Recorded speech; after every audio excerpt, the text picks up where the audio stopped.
శరీరానికి ఒక అద్భుత శక్తి ఉందండి. ఏంటంటే వచ్చిన పెయిన్స్‌ని గానీ లేదా ఏదైనా రోగం కావచ్చు, దాన్ని హీలింగ్ చేసుకునే శక్తిని శరీరము కలిగి ఉంది. ఎలాగంటే మనము ఇప్పుడు చూడండి, బాగా పెయిన్స్ ఉన్నప్పుడు కానీ, బాగా స్ట్రెస్‌లో ఉన్నప్పుడు కానీ, మనం రెస్ట్ తీసుకుంటే మన రోగాలు కానీ లేదా మనకున్న స్ట్రెస్ కానీ బాగా తగ్గిపోయినట్లుగా మనం ఫీల్ అవుతాం.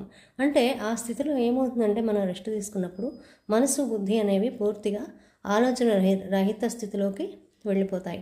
అలా వెళ్ళడం వల్ల ఏంటంటే కొత్త శక్తి అనేది మనలో ఉద్భవిస్తుంది. అంటే ఏంటంటే ప్రాణశక్తి ఉన్నదానికంటే రెట్టింపై మనకి ఉన్న స్ట్రెస్ని వాటన్నిటిని తీసేసి మనకి ఎంతో హాయిని కలుగజేస్తుంది. అలాగే శరీరము ఒక అద్భుతమైన ప్రయోగశాల లాంటిది. దానికి ఉన్న ప్రాణశక్తిని కనుక మనము సరైన రీతిలో ఉంచగ